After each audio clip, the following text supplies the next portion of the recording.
Suspect, batang ina maaga nagkaanak. Batang ina ka dyan.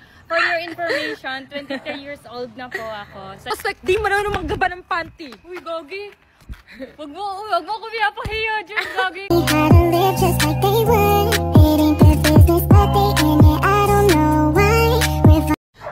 Suspect, batang ina maaga nagkaanak. Batang ina ka dyan.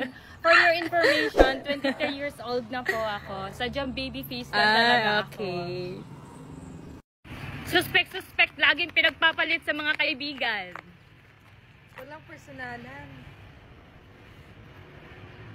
Suspect, di marunong maggaba ng panty. Uy, Gogi. Wag mo ko pinapahiya dyan, Gogi ka. Pag na-turn up sa totoo naman na. Baka di ako pa kasalan nun, Gogi ka. Suspect, di nag-aahit ng bulbol. Gogi ka. Di nagkahit ng bulbol. Gantihan lang to. Gantihan. Suspect, di halatang may anak.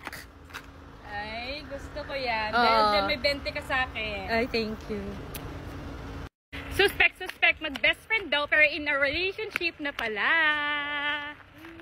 Fake news yan. Huwag kayo maniwala. Ha? Ano yung relationship? Ay, Ikaw pa na mag-private. ay, yan din pala yung iniinom mo kaya lagi kang fresh at blooming, ha? Oo. Ang dami nga din nagsasabi na parang hindi daw ako nanganak kasi ang blooming ko daw. So dahil hindi ako breastfeeding guys, eto guys, nagtitake na ako ulit ng Ishin Premium. Kasi nakaka-fresh to, nakakaputi, nakaka-blooming. Kaya eto, ang glow ng skin ko. Kasi meron na din siyang collagen. And guys, so ito din yung tinitake ko. Check out nyo to guys, try nyo. Don't need no one to tell me how